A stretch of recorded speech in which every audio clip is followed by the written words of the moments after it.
最驚一樣嘢咧，就係 KK 園。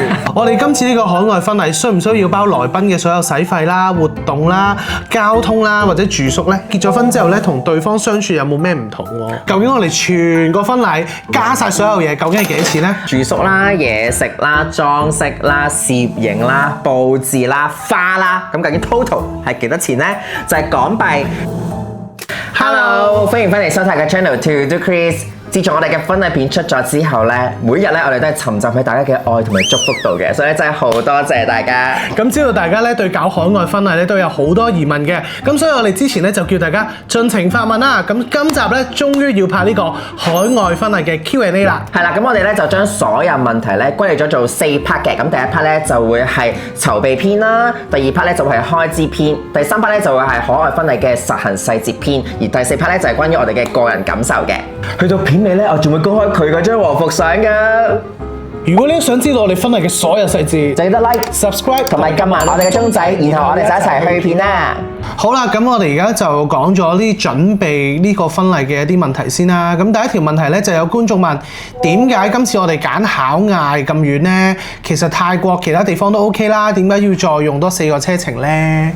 咁我哋係之前喺 live 度都有提過下嘅，因為其實我哋本身係想喺啲陽光與海灘嘅，咁但係最後咧我哋就喺 IG 度碌到考嗌洲際嘅呢一個 resort 啦，就俾佢嘅裝修啊，俾佢成個環境吸引咗，所以咧我哋最後就唔好嫌遠啦，我哋真係為咗達成我哋最夢想嘅婚禮咧，我哋就決定揀考嗌啦。係，其實我哋之前係真係有揀過布吉啦、布吉嘅 Rosewood 啦 ，send 埋 email 去問價添嘅。係，除咗布吉，我哋仲有問過清邁啦、曼谷啦，但係咧最後我哋點解都冇揀咧？曼谷其實係最方便嘅，但係曼谷咧我哋喺啲靚酒店，譬如話 Four Seasons 啊，喺 Capella 啊，喺呢啲地方度搞咧，其實望落去影出嚟咧，你唔會覺得係喺泰國，我覺得就係平時一個大城市。係啦，平時好似喺香港一個靚酒店度搞咁樣，所以就冇咗一個好大我哋想要嗰個海外度假 feel 嗰個反差感咯。咁所以我哋就最後要辛苦我哋嘅賓客咧，去完曼谷再搭3個半鐘頭車程嚟到考嗌啦。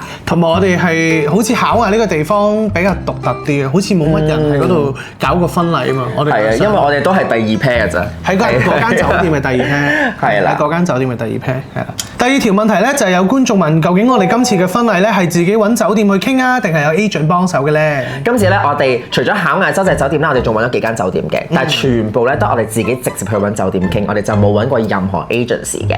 本身咧我都有擔心過咧語言啊溝通上咧可能會有啲問題啊，會有啲難嘅。咁但係咧發現咧其實幾間酒店咧我一問咧即日就會收到佢哋 email 回覆，所以其實佢哋嘅效率都好高嘅，即係有啲 surprise 嘅。即係泰國做嘢大家都知道出名慢㗎嘛，好 chill 㗎嘛。咁但係基本上我覺得問婚禮咧，其實負責人咧都覆得好快啦，所以大家好似今次我哋就冇特別去揾 agency 啦。係啊，同埋我哋嗰個婚禮咧唔係話搞到好大龍鳳啦，我哋又冇啲朝頭早嗰啲出門儀式啊乜都冇嘅，咁所以可能我哋就唔需要話要揾一個咁 well plan 嘅 agent 啊或者嗰啲 wedding planner 去幫手咯。咁但係我覺得係咪應該其實係5星級酒店先會有呢個 service 咧？因為我哋之前清邁 call 嗰間咧就會有啲啡啡樓嘅。係啊，我哋本身咧就諗住喺清邁有一間都好靚一棟式嘅西式建築嘅酒店啦，就叫做 Sella 嘅。咁開埋名，冇乜所謂㗎。因為我本身係好想去嗰個環境度擺我哋嘅婚宴啦，好似歐洲嘅，好似歐洲嘅。咁但係咧，我覺得同佢嘅溝通上有啲問題，因為咧佢覆機有啲慢啦，同埋佢嘅 planning 啦，佢嘅 pricing 咧係隨住時間而不停有改變嘅。海鮮價，即係明明上個禮拜問係呢個價，下個禮拜又唔同咗，又多咗啲嘢或者減咗啲嘢。咁所以咧，最後我覺得因為同佢嘅合作上溝通上有啲唔係好對到嗰個 channel 咧，咁所以我哋就最後就決定放棄咗嗰個好靚嘅環境，我哋就揀咗第2間啦。第3條問題咧就有觀眾問咧，想知道我哋同嗰個婚禮統籌師阿 P 爺咧溝通係點樣嘅咧？頻唔頻繁嘅咧？同埋大約幾耐之前要開始溝通？咁 P 爺咧其實就係我哋成個婚禮嘅唯一一個咧幫我哋嘅 coordinator 嚟嘅。咁咧其實由我 send email 佢覆嘅第一個 email 咧就係係 PA 覆我哋，咁佢就跟我哋個 case 咧跟咗，就係由23年嘅11月尾咧開始跟到我哋 Big Day 嘅，咁所以咧一年喺度要衷心多謝 PA 嘅幫助啦。咁我哋頻唔頻繁咧，其實我哋成年幾嘅時間咧，基本上我哋開咗4次嘅 Zoom meeting 啦。咁我哋每隔2-3個月咧就會有一個 update 對方嘅，譬如我哋有啲咩新想法啊，佢又有啲乜嘢 idea 個 rundown 佢覺得可以點樣做得好啲啊。咁我哋就會每2個月就會傾一次嘅，咁所以頻繁，我覺得係可以接受嘅，即係又唔會話疏到你會好擔心，係啦，但係又唔會密到你會覺得好煩咯。咁我都唔想煩到佢嘅。咁我再補充多少少啦。咁其實喺24年1月嘅時候咧 ，PA 咧就將我哋加咗入去一個 WhatsApp group 啦。咁其實我哋就將所有 ideas 咧，我揾嘅 reference 咧 send 曬俾 PA。咁 PA 咧同洲際嘅 team 咧就會揼一個 proposal 俾我哋嘅。咁就有好多 reference，譬如話個場地佈置啊、啲顏色啊、蛋糕啊、花啊，咁佢會跟住咧我哋俾嘅 reference 咧去再做呢一個 proposal 嘅。咁然之後中間咧，譬如話我哋4-5月嘅時候就再執啲細節咯。咁我就去到年中咧就 final 好晒所有 sitting chart 啦，即係滿意嘅座位表啦、房點樣分啦、人數啦。咁如果大家咧想有變動嘅話咧，其實你 Big Day 前2個禮拜有變動嘅咧都 OK 嘅。咁但係咧2個禮拜內嘅話咧，咁你變動咧就冇㗎啦。咁你就要照俾嗰嚿錢咯。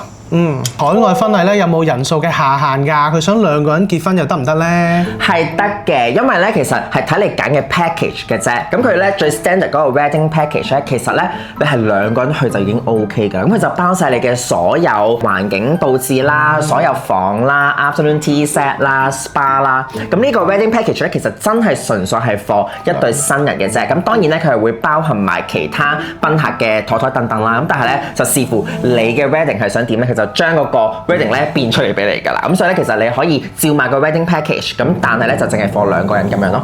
今次我哋婚禮係60個人啊嘛，其實佢都話有少少驚應付唔嚟咯。可能呢間酒店最多容納個賓客人數都大約係60零至70咁樣咯。我諗70內，咁佢個廚房都仲 handle 到咯。因為我哋揀嗰個係一個草地啦。咁如果你哋唔係揀我哋個草地，你可以揀佢另外有一個我哋食自助餐嗰個餐廳嘅話咧，其實佢人數咧係可以容納得更加多嘅。但我哋自己咧就覺得冇 feel，同埋你喺個餐廳度又好分散咯。咁所以我就最後咧就揀咗60人，就係呢一個草地婚禮啦。跟住咧就有觀眾問咧，我哋結婚之前最擔心嘅嘢係乜嘢？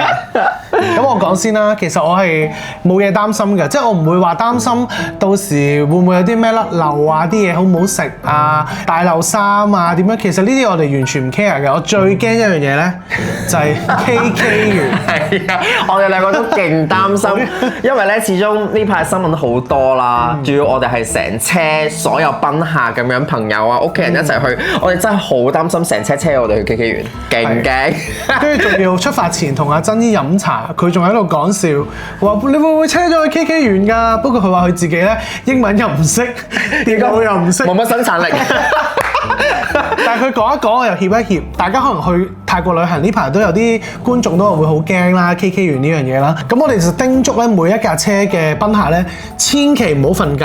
係啦，一定要望住個 Google Map，都點都有啲領袖走出嚟咧，係舉手話唔瞓覺。係啦，唔瞓覺咁就好辛苦佢哋咧，就望一路望實個 Google Map，咁大家都係安全嘅，好開心。因為我哋話，如果你見到個航道有任何偏離咧，即刻報警啦。係啦，同埋即刻幾十人一齊撳住個司機。咁你又擔心啲咩咧？婚前其實結婚之前咧，我真係以為自己會好 chill 啦，但係其實去到年中咧，我就開始焦慮啦。咁究竟我啲皮膚狀態靚唔靚咧？我減唔減得切肥咧？Big Day 會唔會落雨咧？係突然之間咧，好似好大壓力啦，時間好似好唔夠啦。咁我咧就開始試食 NMN 啊。呢幾年咧，成日都聽人講咧，你想 sharp 醒啲啦，皮膚好啲咧，都係食 NMN 㗎。咁的確咧 ，NMN 咧喺保健界嚟講咧，係真係一啲都唔平㗎。但係咧對我嚟講就好似買名牌咁啦，佢貴得係物超所值嘅。咁我半年前咧就開始食 Whole of Mac 嘅全液靈白金版，我就真係親身體驗到咧呢一款 supplement 嘅好處啦。真係食到一粒都冇。大家都知啦，我哋食得落肚嘅咧，通常都會揀最優質啦、成分最天然嘅。咁 NAD Plus 咧，其實我哋本身人體都有嘅，但係唔夠嘅話咧，就要食 supplement 啦。咁而全液靈嘅 NMN 咧，佢哋除咗係高純度同埋高含量之外咧，佢哋仲用咗專利成分 NADH 同埋用咗哈佛配方白藜蘆醇添㗎。而且咧 Whole of Mac呢款 NMN 咧，長期都係香港銷量 No.1，仲要係 Made in Japan 嘅，所以我哋食得好放心。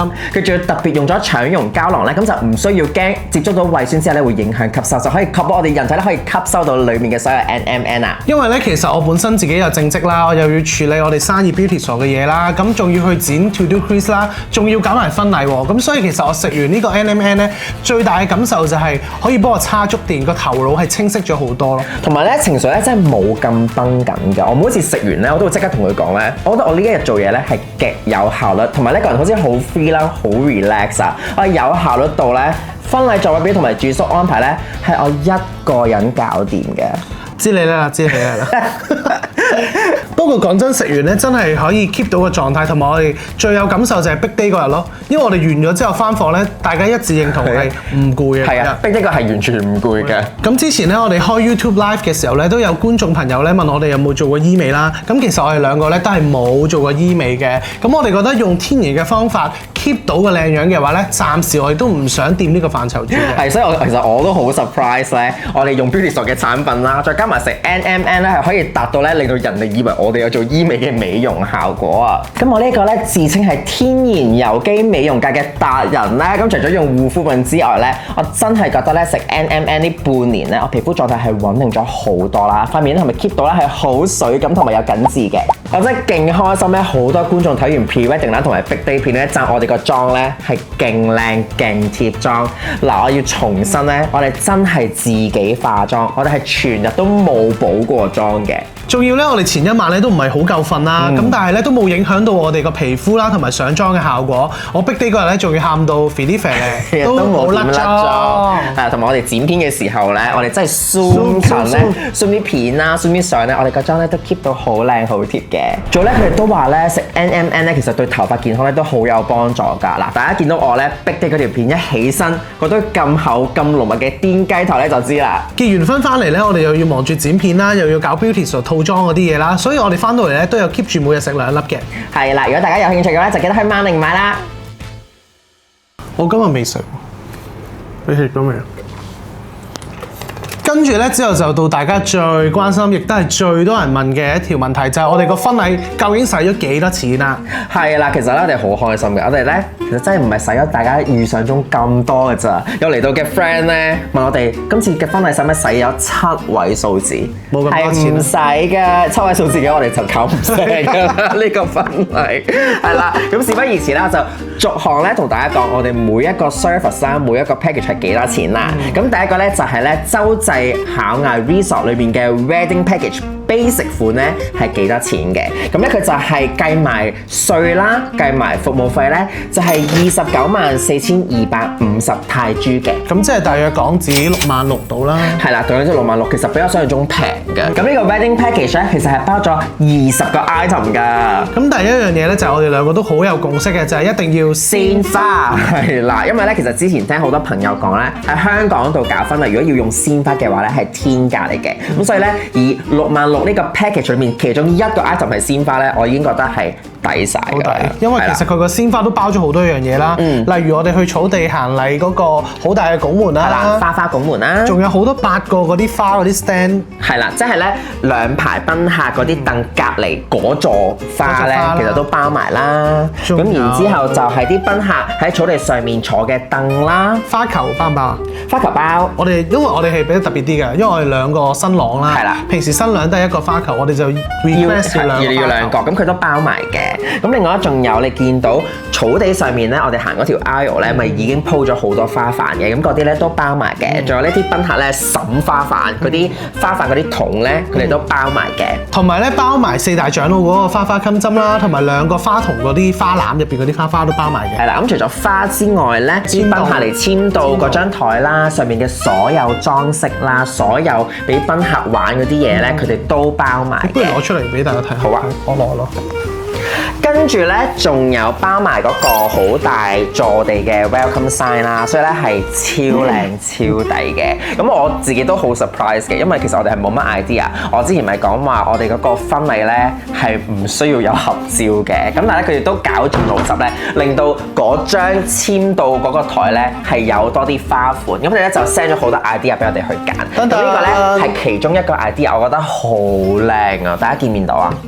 係呢一個咧係好似有個玻璃有個相框咁樣啦，咁然之後咧佢就 prepare 咗咧好多呢啲咧心形嘅木啊，咁就俾啲賓客咧簽佢個名喺個心木上面啦，然之後咧就攝入去呢一個透明板度嘅，我覺得係極有心思咯。上面有我哋個 logo 係個 design 嘅，你解釋下呢個點解？I make you love 係啦，咁啊順便解釋埋啦。咁 A.C 咧就係 Anson 同埋 Chris 啦，A meet cute love 咧點解係咁樣咧？其實文化上我都唔知道啱唔啱。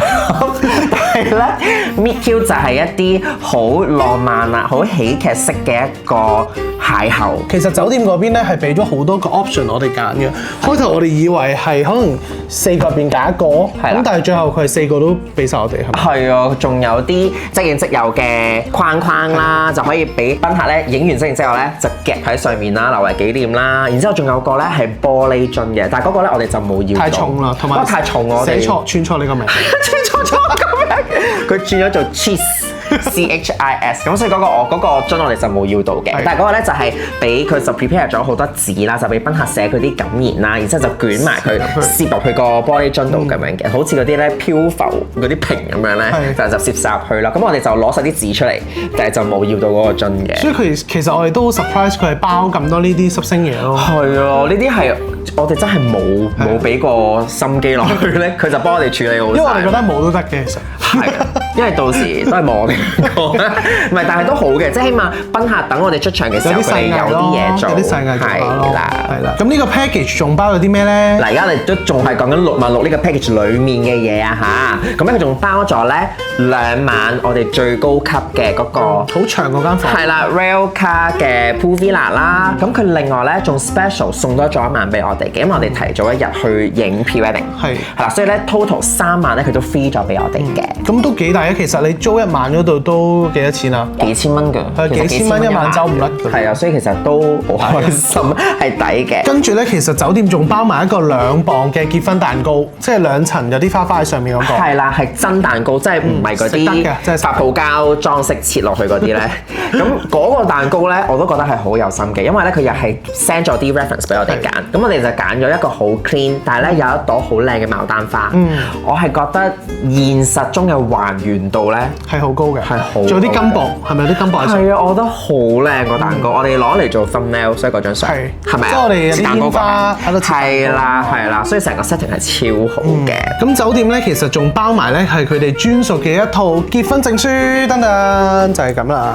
係啦，咁呢個咧就係大家咧係 Big Day 片見到咧，我哋2個媽咪啦，同我哋一齊咧喺個天鵝湖前面簽嗰張結婚證書咧，就係呢一份啦。咁其實咧係洲際酒店咧特登 prepare 嘅。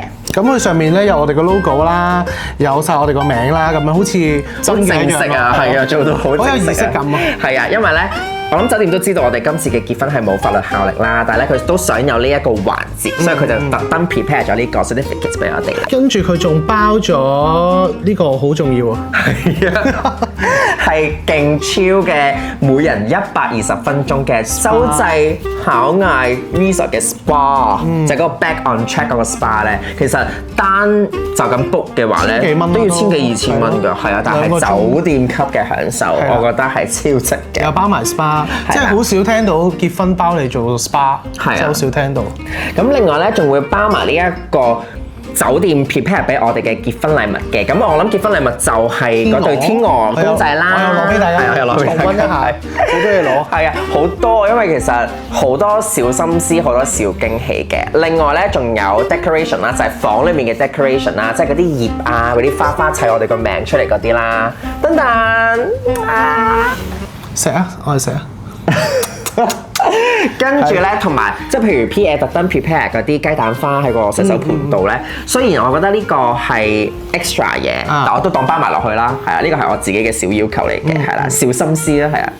跟住咧，仲包埋影相 afternoon tea set 啊 ，afternoon tea set 超抵又係，即係嗰個勁誇張，勁多嘢食係永遠都食唔晒嘅。有鹹有甜各一座嗰個。係啦，同埋係我哋嘅 friend 又特登自己去食咧，都覺得超好食，係啦。最後咧，佢仲包埋我哋影 pre-wedding 嗰個香檳早餐，香香檳早餐就係咧，佢係送到上門嘅，咁就有支香檳，咁然之後咧就係你揀西式早餐就會有得揀蛋啊咁樣，所以我都覺得係超級細心，好抵，係啦。其實唔止一支香檳嘅，其實佢送多咗支，係啊，因為我哋入到房嘅時候咧，佢仲有一支有氣酒嘅，咁所以其實係送咗2支酒嘅，所以我覺得成個 package 6萬幾蚊有晒咁多樣嘢咧。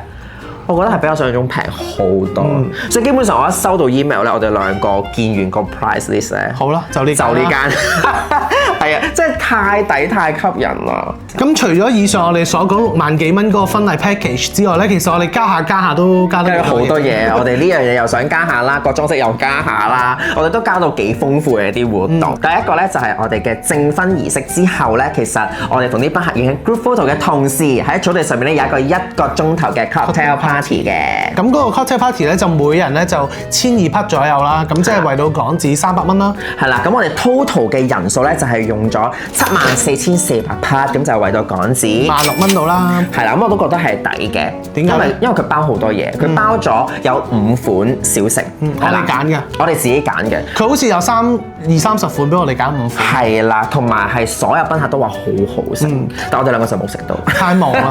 其實我哋好想行過去諗住食個，就會俾人捉住影相，係俾人捉住影相。係咁，仲包埋嘢飲嘅，咁佢有 cocktail 啦，有 champagne， 有汽水，有果汁，任飲 free flow 1個鐘頭，我覺得呢個價錢抵俾，任飲任食咯，差唔多啦。因為其實佢哋啲賓客咧食完個早餐之後，應該都冇乜食 lunch。係啦，咁我哋驚佢哋肚餓，所以特登就加呢個俾佢咯。係啦，我覺得係絕對超值咯，1個鐘頭。咁我哋咧草地行禮嗰 part 咧就啲使費已經完晒啦。咁之後咧就到我哋嘅晚宴。咁晚宴最重要嘅梗係食物啦。係啦，我哋就揀咗咧5個 course 嘅法國餐嘅。其實咧佢有幾個 option 可以揀嘅。法國餐呢個咧唔係最平，最平咧佢有得揀泰式啦。佢有得揀 buffet 啦，咁但係我自己覺得咧，嚟到呢個草地嘅環境咧，其實襯法國餐買逐個 course 係最好浪漫咯，因為啲燈啊，跟住又有音樂啊，咁樣就好似食法國餐就會襯啲咯。係啦，即係你突然間食呢個冬陰功好似有啲奇怪，係啊，但係咧，我哋揀食法國餐嘅其中一個原因係咧，因為我哋想每一個 course 中間都有時間俾我哋同啲賓客互動，係啦，呢個亦都係我哋揀西餐嘅一個原因。即係慢慢上即係如果你真係揀 buffet 嘅話，就好似啲賓客成日都唔喺位咯。係啦，大家都走嚟走去咧，我就覺得好似冇乜交流。係啊，我就唔想咯，就想好似大家係一齊食嘢，跟住一齊聽感言啊，一齊玩遊戲咯。係啦，呢個就我哋揀呢個法國餐啦。咁嗰個法國餐包啲乜嘢？我哋快講一次啦。好，咁咧第一個咧頭盤就係一個白松露嘅脆餅，跟住之後就係呢個吞拿魚嘅塔塔，連你都覺得好食，其實係 surprise 嘅。因為我自己本身唔係好好呢個吞拿魚啊、魚生啲都麻麻地啦，但係你都覺得好食，佢個味係教得好香嘅，係啦。咁然之後咧就有，我覺得可以再濃少少嘅龍蝦湯，但都好飲。有龍蝦嘅，有龍蝦嘅龍蝦湯，唔係溝粉嗰啲。係啦，跟住就係你最愛嘅。係啦，就係清邁嘅荔枝雪巴。咁攞完個口之後咧，就到 main course 啦。main course 咧其實有得揀嘅，就係4揀1。係啦，咁咧就有呢個和牛啦，跟住咧就有呢個慢煮嘅豬柳，係啦，跟住咧就有個烤雞胸，同埋我哋揀嘅烤鱈魚。So far 都係好似每一個賓客都話好食咯，我哋聽。唔知佢哋係咪俾面先咁講？應該唔係，我哋自己食魚，我哋都覺得好好食。係啦，咁最後就個甜品啦。甜品就會連埋個結婚蛋糕一齊。係啦，除咗個結婚蛋糕，仲有一個朱古力嘅蛋糕咁樣嘅，再加一個水果嘅雪巴。係啦，我係覺得正嘅。其實我哋 total 係60位賓客啦，再加我哋兩個，所以係62個人嘅。咁就 total 咧係303800匹，咁就係圍到港紙68000幾。68000幾其實真係我覺得好抵啦，60人，即係除翻圍到香港幾多位啊？可能4-5位咁樣咯，我覺得係合理嘅，以食西餐嚟講。跟住咧就係到我哋額外加嘅嘢啦。係啦，就我哋整色整水喎。係啦，其實可以唔加嘅。係啦，但係我哋就覺得成件事要靚啊嘛，要夢幻啊嘛，咁一定要加，冇可能就咁齋食嘢咁有啲悶嘅。咁我哋咧就加咗一個晚宴嘅裝飾系列啦。呢個裝飾系列咧都包勁多嘢，同埋都好滿意。好滿意，我覺得係超乎咗我嘅想像。係啦，咁呢個晚宴裝飾其實包好多嘢嘅。首先咧就係我哋見到頭頂嗰啲好靚嘅燈飾啦。嚇唔包㗎原本？本身係唔包嘅。咁好值得交喎呢個。係啊，因為成個氛圍係升級咗好多。咁同埋咧，佢就加咗呢一個 cake table 嘅。下邊圍住有啲花花。係啦，因為本身個 cake table 咧應該係冇任何裝飾嘅。咁但係咧，同埋我哋本身個 cake 係可以喺晏晝食噶嘛，我就調咗去晚宴食，咁就加咗一個好靚嘅 cake table 啦。咁然之後咧就係我哋主人席後面個拱門。係啦，我都好開心，因為本身佢都諗緊我哋仲需唔需要呢個花花拱門嘅，因為佢覺得驚阻到啲人嘅視線。係，但係我哋就覺得唔會，放我哋後面啫嘛。因為我哋係冇嗰啲 screen 啊。係啦，正常可能你想播片啦就會有 screen，因為我哋冇啊，所以就拱門好似靚啲咯，影相。係啦，我哋就變咗可以啲賓客嚟我哋前面台影相咧都好靚個景。係啦，咁都係全鮮花。係啊，係啦，咁仲有咧，我覺得最貴應該係呢 part 咯。係最貴係呢 part，但係我覺得最 surprise 我最中意咧係賓客嘅每一張長台呢一粒。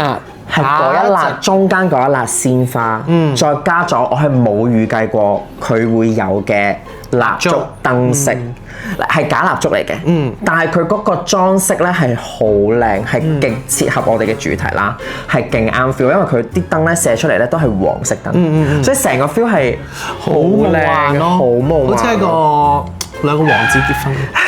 唔係，因為本身咧，我哋 send 俾佢嗰個 reference 咧係冇呢個蠟燭燈飾嘅。係，佢好似再自己加咗啲創意上去。係啦，佢加咗啲 idea。咁呢個事先我哋係唔知嘅，因為佢冇 send 個相俾我哋睇。所以呢個係一個好好嘅驚喜嚟嘅。係啦。咁然之後咧 ，suppose 咧你係可以再額外加煙花添嘅。係。我哋就冇加到煙花，因為點解咧？佢好想加，我好想加，係嗰啲瀑布式煙花啦，或者喺個地下度噴上嚟嗰啲煙花咧，我係超想要啦！我覺得係勁似迪士尼走出嚟咁樣啦。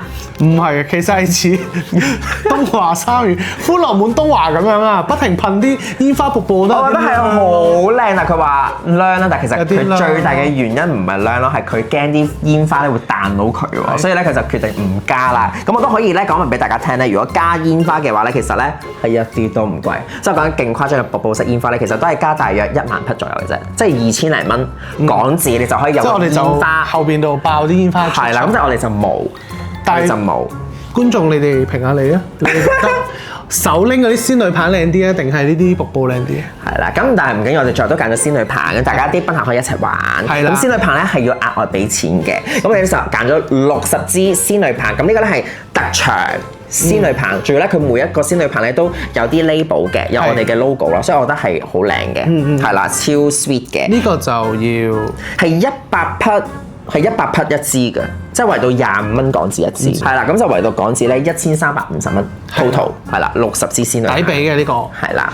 點解可以題外話？點解我哋唔放嗰啲 bling bling 喺天度放嗰啲煙花咧？其實應該有啲地方泰國係 OK 嘅，但因為我哋嗰個考崖嗰個地方太近呢個國家公園啦，騷擾啲大笨象，騷擾啲動物瞓覺，咁所以就唔可以放向上天蹦嗰啲煙花咯，因為真係要照顧所有小動物。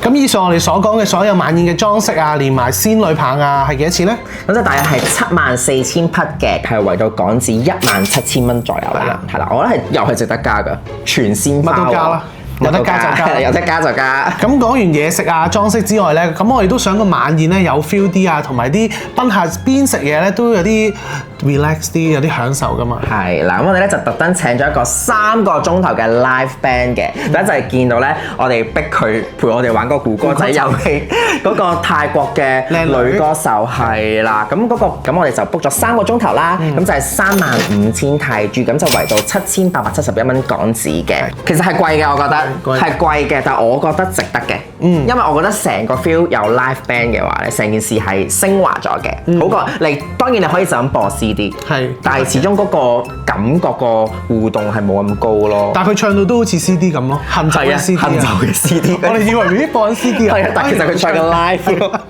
好正係啦。咁之後咧就完晒個晚宴之後咧，啲老人家啊、啲 BB 咧就翻房休息啦。咁然之後落到嚟咧就係我哋啲賓客玩得好 high，但係我哋條 Big Day 片係冇 show 到出嚟嘅 after party 啦。係啦，咁大家會見到咧，我哋個晚宴咧咪好長嘅草地，後面有3個火車卡嘅。咁其實咧，其中一個火車卡咧就係一個 bar 嚟嘅。咁你咧就由11點咧 book 到去12點，一個鐘頭咧就入去狂歡啦。咁咧就係呢個 minimum charge 咧就可以㗎啦。咁個 min charge 咧就係25,000泰銖，即係大約港紙5,600到啦。我覺得係好開心啊，因為咧阿奶奶又跳舞啦，我冇見過奶奶跳舞啦，首先佢好中意飲酒。係啦，咁跟住見到啲賓客又真係跳晒 Blackpink 啊，即係真係會好 high 咯，玩得好開心咯，係啦，就唔使話晚宴完咗就即刻大家四散咁樣咯。好多都意猶未盡啊嘛，係啊，同埋有啲就可以坐喺裡面即係傾下偈啊，飲下嘢咁都 OK 嘅。我哋就真係嗌到啱啱好，咁起碼每個嚟嘅賓客都有酒飲咯。其實應該係我哋係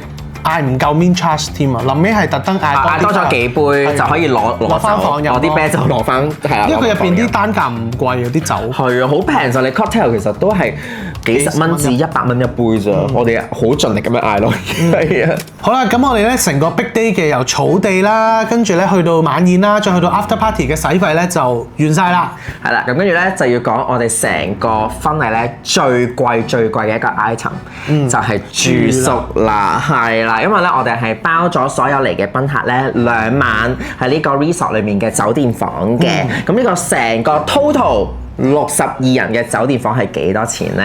就係圍到泰銖536700匹，係啦，咁就圍到港紙12萬左右咯。係啦，12萬呢 part 係真係最貴㗎啦。但我覺得，因為我哋唔想啲賓客咁辛苦，即係嚟到已經長途跋涉啦，然之後仲要喺出面 book 啲平啲嘅酒店，我就唔想咯。同埋我哋真係好希望大家係一齊嚟旅行啦，因為 resort 都有好多嘢玩啦，又可以 chill 啦，又好靚啦，所以即使係貴啲咧，我哋都想賓客可以一齊出發，一齊返香港咁樣咯。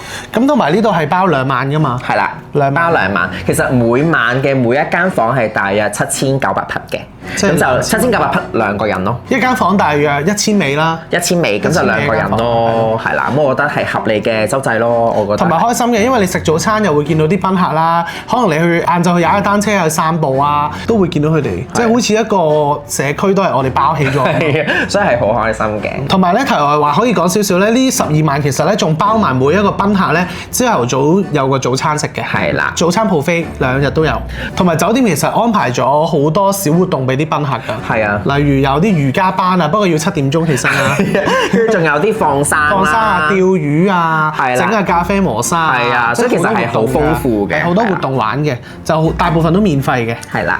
咁講完咧，我哋喺酒店入邊婚禮嘅使費之後咧，就到交通啦。係啦，咁因為咧，我哋係包晒所有賓客咧由曼谷去考牙嘅來回車程嘅。咁首先咧就係酒店幫我哋安排8架嘅私家車啦。咁呢8架私家車咧就係要39,300泰銖嘅，就大約係8800港紙。另外咧，我哋仲揾咗咧我哋嘅好朋友阿 King 咧，幫你 book 咗3架40人嘅旅遊巴嘅，咁咧就圍到35,500匹，咁就圍到港紙7,990蚊嘅。咁呢個價錢其實加埋就係來回嘅車程啦。咁其實去程係麻煩啲嘅，因為每個賓客到埗曼谷嘅時間都唔同啊，所以要出動到8架私家車加1架旅遊巴先可以運晒過嚟。係啦，咁但係咧，我哋回程嘅時候咧，因為全部賓客食完早餐就一次過喺嗰個時間出發，曼谷一係就去機場，一係咧就去曼谷市中心，係啦，所以咧我哋就咁樣安排啦。咁我都覺得合理嘅，1萬幾蚊可以安全，咁大家去到考牙而唔係去咗 KK 園就 OK 啦。同埋個旅遊巴咧都幾貼心嘅，佢除咗個司機之外咧，都有個保姆係 take care 我哋嘅。係啊，跟住咧就嚟到我哋詢問到最高㗎啦，就係我哋嘅拍攝團隊究竟要幾多錢咧？其實咧我哋就分咗2隊 crew 嘅，第一隊咧就係 P 餅啦，咁佢就負責影相嘅，咁另外一隊咧就係負責拍片嘅101團隊啦。咁阿餅咧，其實佢就除咗幫我哋 Big Day 影相之外咧，我哋就 book 多佢一日咧，就係 Big Day 前一日咧就影呢個 pre-wedding 嘅。係啦，咁 pre-wedding 嘅 full day 咧，咁就係有佢同埋佢嘅助手啦，即係佢女朋友 Where's your girlfriend 嗰個女朋友啦。咁咧其實就 total 咧就係美金1700蚊嘅，咁就唯獨港紙咧13000蚊，咁其實係真係 full day 嘅，佢冇時限啊，佢仲要取過我哋咯，佢仲想早啲拍，係啊，早啲拍我哋多啲時間可以影多啲景，但係我哋就我哋想瞓多陣，係啦，瞓多陣，就想化妝係啦，咁所以其實我覺得係超值嘅13000全日，同埋啲相超靚。即係我覺得係冇一個人係話唔靚咯。阿餅嗰個 package 咧，佢就冇包到啲妝頭化妝啊，或者啲衫啊。因為其實我哋知去外國拍呢啲 pre-wedding 通常都會包埋嘅。係啦，咁所以咧衫同埋化妝就要自己搞掂啦。係啦，你係可以加錢嘅。係㗎。係啊，你可以加錢，咁佢就另外就會有個 makeup artist 嘅，咁但係我哋就冇加到，因為就我哋自己嚟算啦，同埋啲衫都我哋自己揀。咁但係咧，你事前咧你就可以同阿餅夾定，俾佢睇埋你嗰套衫究竟啱唔啱 feel 嘅。咁呢啲就梗係我哋做主導啦。咁 Big Day 咧，我哋都照 book 咗阿餅同埋佢嘅團隊嘅，因為咧佢就話佢淨係會影側拍，咁咧如果要 group photo 啊其他嗰啲散 shot moment 嘅話咧，咁就交俾佢嘅團隊去拍攝嘅。咁所以咧呢一個咧係會貴少少嘅，咁就要2100蚊美金，咁就係咧16320蚊港紙左右嘅。咁另外咧我哋拍片嗰個團隊咧就101團隊啦。咁101團隊咧 total 咧我哋係要求佢拍10個鐘頭嘅，其實10個鐘頭真係好多，都夠啦，好長好夠咯。咁咧就係圍到泰銖咧96000匹，咁就圍到港紙21618蚊嘅。咁其實呢一個 package 係包好多嘢嘅，都包7個項目嘅，咁就包咗3個攝影師。其實好似多過3個攝影師。唔止3個啊，當日。係因為我哋啲 friend 咧個個都話：哇！你哋請咗幾多人？一個軍隊咁樣嚟影我哋。佢哋話未見過一個婚禮係咁多 crew 喎，係啊，超多 crew。我諗加埋都有冇10個啊？即係連埋影相拍片有10。我哋見到突然間咧草叢又會出現一個啦，突然間暗角又會出現個影。即係有好多 shot 好多 footage。係啦，超滿意嘅。咁就10個鐘頭啦。咁然之後咧就包埋一啲航拍。咁但係航拍咧佢就係影巧雅個環境，佢就冇影到酒店園區嚟影地。咁佢就出咗去影個環境咯。啲山山水水。我哋 pre-wedding 片頭。係啦 pre-wedding 片頭。咁就包咗一個1分鐘嘅 trailer 啦。咁然之後包咗一個5分鐘嘅 highlight 嘅。咁佢哋就要60日 edit 嘅，咁我哋就應該就嚟收到噶咯。係啦，應該就嚟收到啦。咁就加埋咧所有賓客嘅誓詞啦，我哋嘅誓詞啦，所有感言嘅 footage 都會有晒嘅。但係我覺得最好最 surprise 係咧，我哋因為要剪 YouTube 片啊，咁我哋就事先 hold 嘅時候同佢講過話啊，我哋因為要剪 YouTube，如果要等60日咧，就驚剪唔切。係啦，你哋等唔切啊？係。咁所以咧，我哋就問佢啊，我哋可唔可以帶個 hard disk 咧？你哋婚禮 Big Day 當晚就播晒啲片俾我哋，係啦。因為我哋知道其實香港好多攝影師或者一啲拍攝嘅團隊咧係唔可以攞走佢啲 raw 片同埋 raw 相嘅。係，因為要俾佢哋 approve 啦，或者要加錢嘅。但係佢係1蚊都冇加嘅呢樣嘢。係啦，就全部好啊，冇問題，就過晒俾我哋啦，所以我哋都好滿意。好彩有佢哋啲片就唔係嘅話，我哋條 Big Day 片同埋啲 pre-wedding 嘅片咧係冇咁多 footage 啊。係啦，因為嗰日忙到根本都冇影相。係啊，所以真係多謝佢哋。我哋另外都可以講多少少關於泰國攝影 pre-wedding，特別係揾阿餅呢一類咧，因為阿餅係偏向風景啦、自然啦、自然風格啦，佢啲色係好靚啦。咁但係咧，你就唔好 expect 佢會好似韓國婚攝嗰啲咧。P 到你變成精咁樣，係啦，執到你變車人優咁就係啦。我哋其實 post 相基本上都冇執㗎。我自己你自己執，但係佢會幫你調好晒啲色。係啦，成日包調色咯，佢唔會幫你真係嗰啲毛孔啊、暗瘡啊啲就唔會幫你執咯。同埋佢都好快嘅，因為佢知道我哋冇合照啦，佢哋就即刻當晚就執咗幾張先，10零張。係啦，咁然之後好快 Big Day 咧就不停每一個禮拜就更新，係啦，就滲啲新相俾我哋咯，係啦，所以就我哋定期都有啲新相睇，好開心。係啊，講咗咁耐咧，我哋都未解答大家最想知嘅問題，究竟我哋全個婚禮加晒所有嘢，究竟係幾多錢咧？啱，我哋就數好多濕星嘢啦，有住宿啦、嘢食啦、裝飾啦、攝影啦、佈置啦、花啦，咁究竟 total 係幾多錢咧？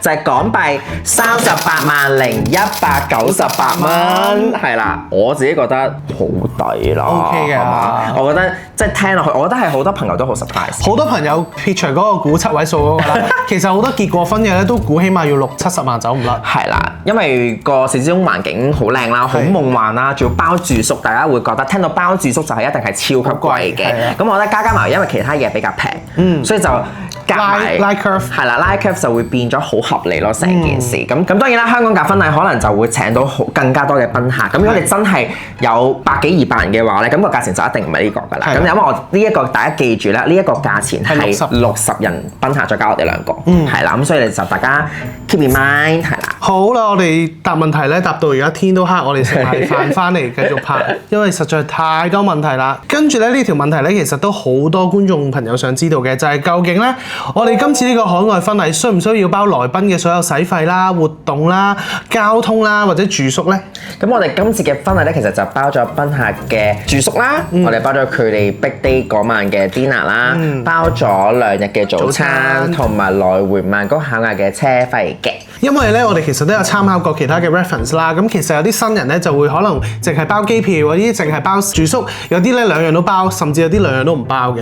係啦，咁我哋就考量過咧，因為每個人嚟嘅時間日期都唔一樣啦，咁就我就由佢哋自己自行去安排自己嘅機票啦。咁我哋就淨係包佢嘅住宿同埋嘢食啦。咁但係佢哋譬如話去到考雅嘅一啲自己嘅活動或者自己嘅使費咧，我哋就冇包到嘅。咁我哋因為咧要佢哋自費呢個機票啦。所以其實我哋個邀請函都已經寫到明咧，其實就今次嚟大家 enjoy 就 OK 㗎啦，其實都唔需要準備禮物同埋人情嘅。咁但係好多朋友都好好啦，咁佢哋都有準備人情同埋啲小禮物俾我哋。係啊，所以係超 sweet 嘅。係。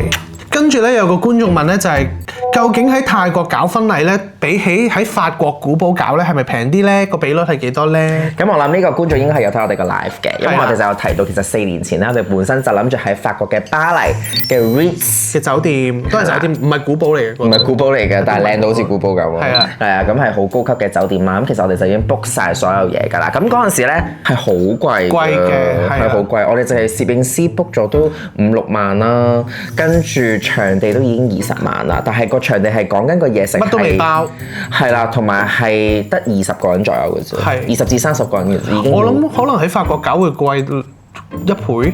至少1.5倍，至少貴1至2倍咯。咁其實我哋見到咧，觀眾問關於錢嘅問題咧，都差唔多問晒啦。咁而家咧就去到關於我哋個婚禮嘅一啲細節上嘅問題啦。係啦，咁有一條問題咧，就係問我哋呢一張 cert 咧係咪當地政府出啊，定係其他國家出嘅？又要再講多次咧，我哋呢個婚禮係冇法律效力嘅。咁所以咧呢一張 cert 咧，其實係一個儀式嘅啫，考雅間酒店出嘅，係儀式嚟嘅啫，係啦。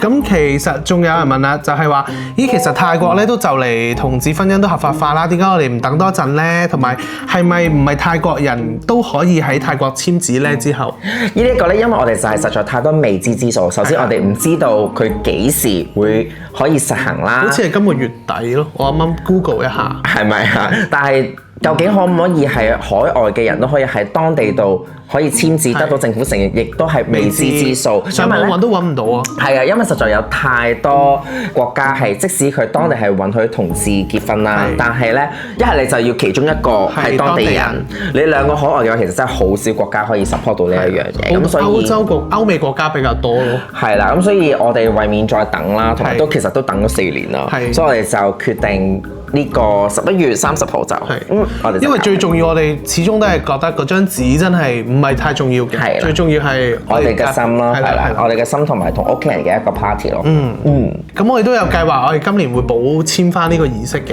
係啦，因為其實咧，我都想再講多少少啦，就係我哋其實4年前嘅時候咧，我哋喺丹麥嘅政府咧就已經申請咗，丹麥嘅政府亦都 approve 咗咧我哋嘅申請嘅，咁所以咧其實我哋過去簽字就 OK 㗎啦。咁但係咧因為中間有 COVID 啦，所以我哋飛唔到過去啦。咁我諗而家呢一個我哋嘅申請應該係無效㗎啦。我諗我哋就要再揾中介申請多一次。我記得好平㗎啫，係嘛？唔算貴嘅，但係大家要準備好你嘅 passport，要每一頁都要 scan 好咯。係啦，咁呢個就係個我好記得我要做嘅流程嚟。咁之後嘅嘢我就交晒俾中介，咁個中介都好熱情同埋好 helpful 嘅，我好記得。係啦，咁係當地丹麥嘅中介嚟嘅。咁我哋到時去簽字又可以拍片，又可以係啦，又可以再同大家即係想喺外國結婚嘅咁多位同志伴侶咧，可以再介紹多少少。好啦，跟住下一條問題啦，就係問啊，gay couple 咧喺海外搞婚禮有冇遇到啲咩困難？有冇咩困難？冇喎，其實好 smooth 啦，好開心啦，亦都好感激洲際酒店咁 open。係，其實我哋好似 touch wood 啦，我哋喺成個籌備婚禮嘅過程之中，都冇話受過一啲感覺到歧視嘅。係啊，完全冇啊。眼光好似無論任何工作人員啦，影相啊，工作人員啊，甚至啲唔識嘅酒店嗰啲賓客咧，佢都知道係我哋搞婚禮咧，行過都會恭喜我哋。係啊，所以係好開心，成個環境係好 friendly 咯。反而係有啲譬如話，亦都係呢一個可以講多少少，就係我哋揀泰國嘅原因係啦。我哋都覺得，因為我自己係泰國 BL 嘅忠粉嚟噶嘛，即係我一個腐男嚟噶嘛，咁我都覺得泰國嘅圈子同埋個社會係好包容嘅，係啦。咁但係譬如話點解都有觀眾問我哋點解唔去日本啊？點解唔去印尼啊？我諗佢哋相對會再保守少少，拘謹啲，會拘謹啲，同埋冇咁 gay friendly 咯，佢哋係啦。咁所以我哋就揀咗喺泰國啦。泰國 good。下一條問題啦，就係話咧，我哋叫晒所有賓客咧着同一個顏色嘅同埋同一個風格嘅衫，會唔會好擔心佢哋唔願意咧？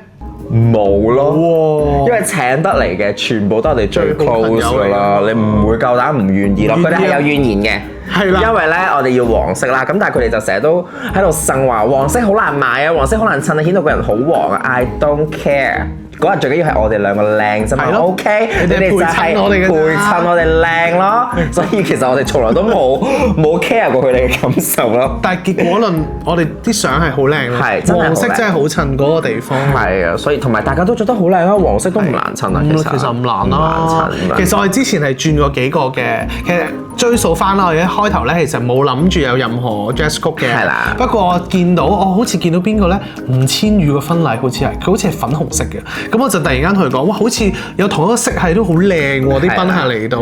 同埋最緊要係，我覺得係俾咗一個目的啊，俾一個 purpose 佢哋啦，好似俾一個任務佢哋去做。如果唔係就大家好似就飛過嚟，咁當然參加我哋婚禮係最大嘅 purpose 啦。咁但係好似真係有佢出席一個盛宴咁盛會咁樣咯，有啲儀式感，有啲嘢玩下，係啦，有儀式感。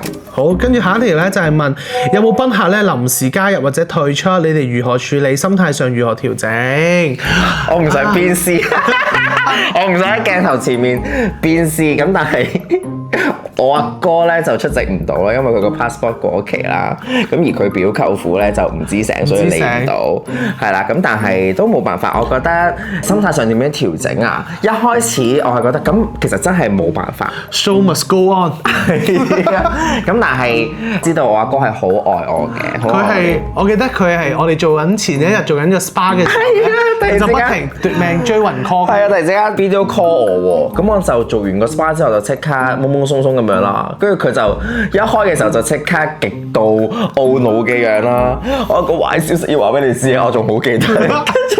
我就都唔緊要啦，咁阿嫂同埋侄仔侄女嚟到，咁我都已經好開心㗎啦，所以其實唔緊要，即係我覺得最緊要佢有心咯，同埋阿哥真係有直播睇住嘅，係啦，成個過程阿嫂都開緊 webcam 嘅，咁同埋最緊要係阿哥真係好錫我哋兩個嘅，所以我都係我冇唔介意，我真係唔介意。我都 OK 嘅。好啦，但係佢好唔開心，佢超唔開心嚟唔到。我而家咧，佢睇呢條片咧又會唔開心。所以我唔想，我本身唔係好想答呢條問題，我驚佢唔開心。跟住阿嫂又會鬧到佢。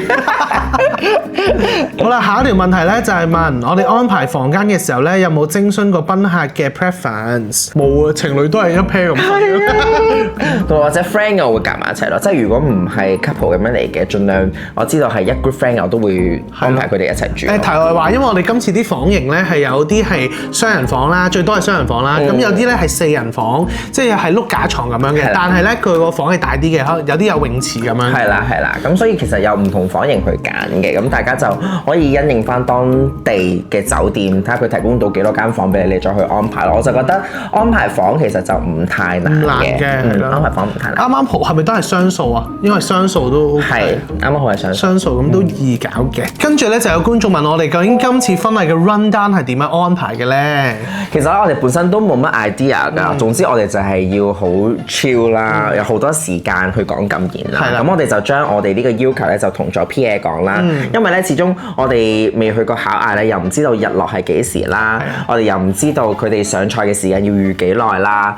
總之成個流程晚宴係要幾多時間，其實我哋係完全唔知嘅。咁所以我就將我哋有啲咩 special request 咧，咁 P.A 咧就自己揼咗個 timetable 俾我哋嘅。咁我哋咧就跟住佢嗰個原型咧，我哋就去做啲加減係啦。所以有時佢係好，即係佢啲好 standard 嘅嘢都一定有啦，即係嗰啲 ceremony 啊，要簽字啊、行禮啊，跟住晚宴啊啲都好 standard 嘅有嘅。咁如果我哋想額外加，例如我哋想加個估歌仔遊戲嘅，咁我哋就可能自己喺個 rundown 度自己攝入去咁樣咯。咁我哋咧輕輕講下我哋當日嘅 rundown 究竟係點啦，可以俾大家做個參考啦。咁其實大家唔一定話海外婚禮先有用嘅。如果你想搞一個好似我哋咁 chill 嘅婚禮咧，無論喺邊個地方你喺香港搞都一樣可以用到嘅。係啦，咁我哋嘅 ceremony 咧，其實我哋嘅 call time，即係所有賓客咧係4點鐘，晏晝4點去到天鵝湖咧就 OK 㗎啦。係啦，咁佢哋都仲有少少時間可以簽下名啊、影下相。係啦，咁我哋咧其實就係4點9咧先至行出嚟嘅。係啦，咁我哋因為早到咗去影 outfit 相，所以其實我哋都有好多時間可以同賓客影其他嘅相嘅。係啦，所以其實晏晝4點鐘先開始，真係好 free 好 chill。我哋個朝雖然你哋見到 Big Day 仲喺度燙緊衫啊，因為我哋真係臨急抱佛腳，真係臨急抱佛腳勁 hea 咁樣啦。但係係啦，大家就如果好 well prepared 嘅話，就唔使我哋咁講嘅。咁我哋嘅小花童走咗出嚟之後咧，咁其實我哋兩個咧就同對方講感言啦，因為咧我哋就冇律師啦，亦都冇證婚人啦，咁所以咧我哋兩個就自己講就算啦，自己 free flow 自己做 MC。係啦，咁其實係仲好啦，出到嚟係咪？第一個感言幾催佢係啦，咁我哋講完感言之後咧，我哋就過咗去隔離咧，就同兩個媽咪我哋一齊做簽字嗰個儀式。係咁簽完字我哋就翻去交換戒指啦，跟住 kiss。係啦 ，kiss 完之後咧就行翻個 aisle 啦，咁就接受大家嘅祝福啦。咁我哋咧就翻去同大家影 group shot 嘅，咁同埋拍我哋嗰個 reels 啦。係啦，咁然之後咧就係 cocktail party。同埋大合照時間咯，咁一邊就影大合照，另一邊咧就喺嗰度嘆緊啲 cocktail party 嘅嘢。係啦，咁就係啱啱所講嘅1個鐘頭 cocktail party 啦。咁其實我哋好快，因為其實60個賓客咧好快影完嘅啫。係啦，咁我哋逐個細 group 咧再影埋咧。都仲有時間，影埋即影即有都有時間。係啦，咁我哋影完之後咧，其實我哋兩個咧就翻咗去房度換晚宴嘅衫啦。呢個時候大約係6點左右，係咪啊？係啦。咁我哋咧其實仲有我諗半個鐘頭左右，真係慢慢影相嘅。咁影完相之後咧，我哋6點半咧，我哋就搭嗰個火車走出嚟啦。進場係啦，我哋嗰個進場時間其實大約真係6點半左右。我哋進場完之後咧，其實我哋就有個 welcome speech 啦。咁呢個就好短嘅，係好短嘅 welcome speech。咁因為大家其實都想快啲食飯㗎啦，咁我哋就上咗第一個 course 之後咧，我哋就開始落台叫人哋係啦講感言啦。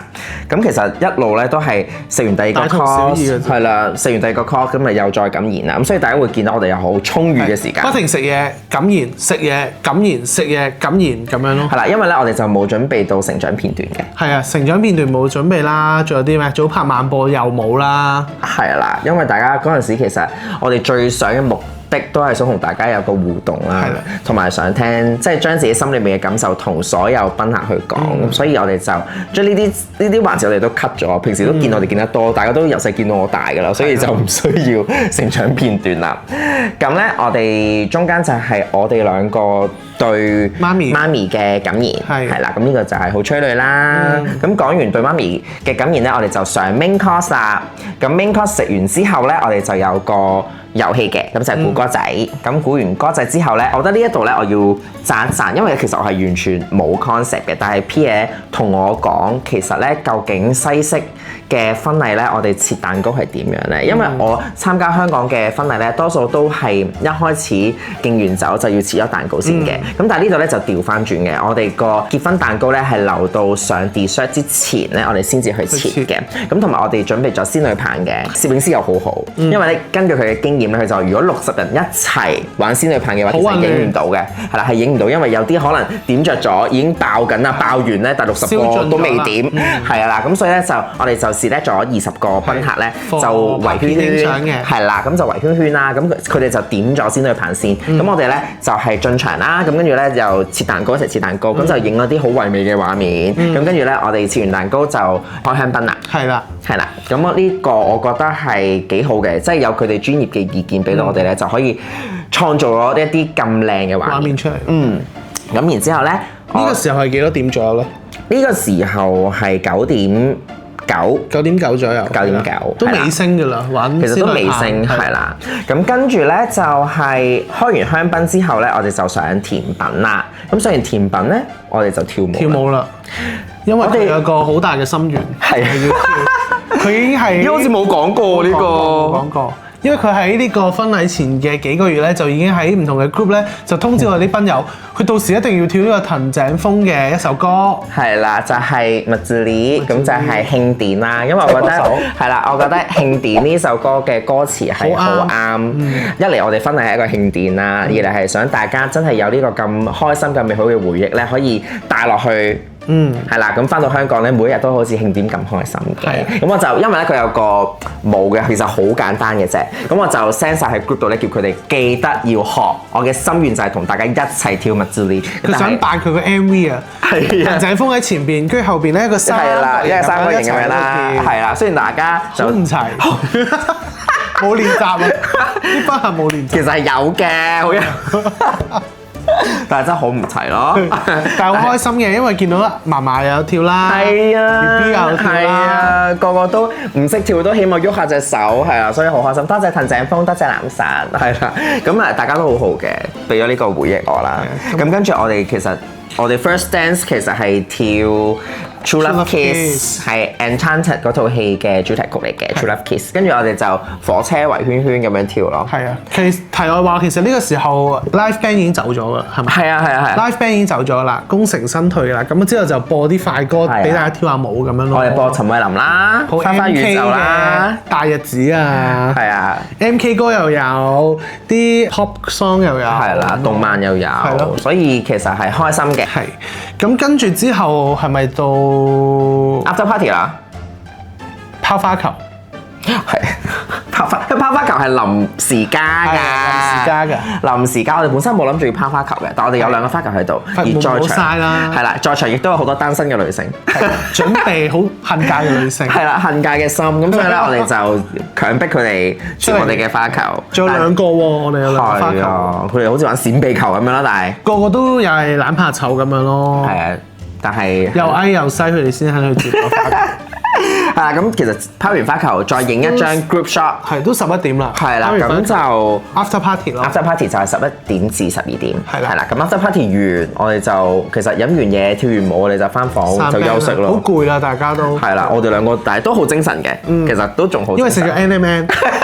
係啦，咁講完你成個 run down 啦，咁之後咧就開始去到下一個環節啦。就啲感性啲嘅問題喎。感性啲嘅問題就係關於我哋個人感受嘅一啲問題啦，就對婚姻同埋愛情嘅睇法。係啦，有觀眾就問咧，結咗婚之後咧，同對方相處有冇咩唔同喎？係冇嘅，冇啊，一模一樣，係日子都係咁過。唔係，我覺得最大問題係我哋2個同居咗都好多年。係啦。所以其實本身我哋嘅生活模式已經係一個老夫老妻嘅共同體啦，已經係一個連體嬰。所以其實係結婚係一個 party， 意義就係同全世界宣佈咯，同一啲我哋愛嘅人喺佢哋面前一個承諾咁咯。係啦，所以呢一個生活上嘅細節啊，或者實質上係冇任何改變嘅，係冇。但係我哋覺得同每一個賓客啊，同每一個親戚朋友個關係都好似推進咗一步咯。好啦，跟住呢條問題咧點名我嘅，佢就話我喺婚禮上面咧講咗就話唔需要 me time 啦。咁呢位觀眾就問下你哋2位可唔可以講一講對呢番話嘅感受喎？因為其實佢話聽好多朋友講啦，一啲老夫老妻咧，其中咧另外一位咧都希望有 me time 嘅，想知道有冇啲咩特別嘅事件或者原因，一齊咁耐都冇咁厭倦。你講先。我講先啊，因為對我嚟講咧，其實我係需要 me time， 係得我唔需要。其實佢好需要。唔係，我係一個有 me time 都 OK 嘅人嚟嘅，但係冇 me time 咧我都好 OK，因為其實對我嚟講，我哋大家已經喺屋企，我哋24小時都黐住咧。其實佢喺房剪片，我喺廳度睇緊 BL 嘅時候，呢個對我嚟講已經係 me time 咯，所以我唔需要話哦，我要自己出走幾日，我要翻屋企幾日啦，我唔同你住幾日啦。其實我又唔 OK 喎，即係你問我而家，我以前咧其實我中意一個人去旅行嘅，但係同你一齊咗之後，你問我仲可唔可以一個人去旅行咧？我覺得唔可以咯，因為我會好想遇到啲乜嘢事，我有個人同我傾，有個人同我一齊去開心。其實呢個快樂係獨處或者係一個人去旅行係感受唔到嘅，所以我覺得我有咗試過呢一個快樂之後咧，我就唔會想冇人去咯。咁所以其實對我嚟講啊，me time 就係佢唔煩我嘅時候，對我嚟講就已經係 me time 咯。即使佢喺我隔離，其實佢自己做緊自己嘢，我撳緊自己電話，我已經好 enjoy 嘅。至於我嘅感受就係、其實我本身真係唔需要一個 me time 嘅人嚟嘅，好似琴晚咁樣，我喺房度剪緊片啦，佢喺廳度喺度睇緊 BL 啦，我都會無啦 WhatsApp 佢，喂，你睇完未啊？入房未啊？你要幫我拗背脊，真嘅，要唔要睇翻個 WhatsApp？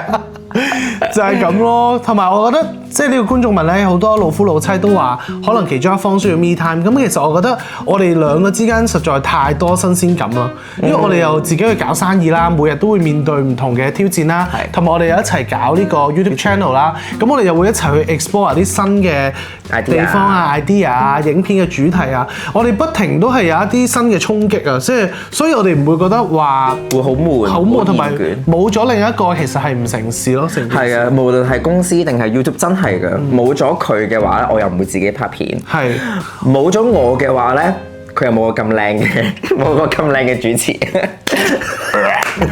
個生活仲有一個好長，我哋仲有好多個里程碑，好多未知數一齊要去開盲盒啊！係啊！你最近最中意開盲盒？最中意開公仔。好似最近我而家要新嘗試啦，要去出鏡啦，都係我哋一齊面對嘅一個新挑戰咯，亦都係代表我哋唔需要 me time 嘅一個實際嘅行動咯。好啦，咁最後咧就有觀眾問啊，問咗好多次㗎啦，問咩咧？就係幾時會公開當初我被 Anson 電到嘅和服相？而家我就放佢喺你個 screen 度。係啦，就係呢一輯和服相啦。嗱，係咪瘦好多先？其實咧，我知道咧，佢暗起咗好耐嘅，因為咧好多觀眾話咧，佢好似柯煒藍，佢勁尖尖咯。有觀眾話你似佢，但我係巨大化版嘅柯煒膨脹版。唔係啊，而家我係溫柔嘅胖虎。有觀眾係唔止一個，話你好似胖虎。呢啲我就會 dislike。柯煒藍嗰啲我就會置頂留言。係啦，嗱，大家可以俾多啲鼓勵佢，咁咧俾多啲動力佢減肥，就變翻以前健康嘅模樣。其實而家都健康嘅，係咯，大家嚟試，而家都健康嘅，可以健康啲。我擔心你三高啊，耐咗之後，去到40歲㗎，去到40歲好易三高。希望啲觀眾你評下你啦，其實差唔多啫嘛，張和服相。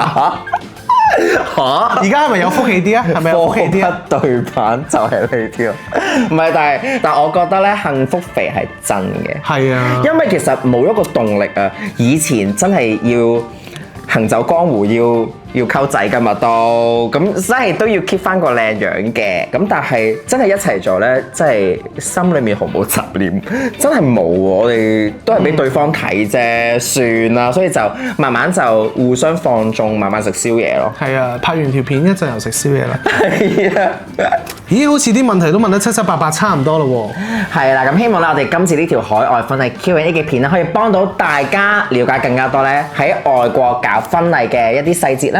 其實我都成日都同大家講啦，其實婚禮咧係唔需要完美嘅，你嘅婚姻完美就得㗎啦。所以好多細節上，任何甩漏啊，有任何即係唔一定要十全十美咯。如果你太過你每一個細節你都一定要完美嘅話咧，你一定會好緊張、好繃緊，好弄巧反拙咯。係啊，所以就會變咗你唔係一個最開心、最 relax 嘅狀態去 enjoy 個婚禮咯。其實婚禮就係俾你去享受，你係主角啊嘛。如果你太緊張，每一點你都要好執着嘅話咧，咁其實係仲辛苦咯。係，同埋最後都想講翻少少啦。其實我覺得婚禮真係唔需要受別人覺得要點樣，世俗眼光需要點樣，你就要去做嗰啲嘢咯。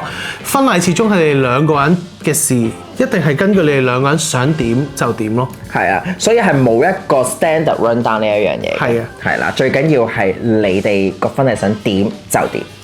咁最後希望係呢條片咧都可以令到你哋更加認識我哋啦。係啦，咁呢條片就差唔多啦，我哋下條片再見啦，拜拜。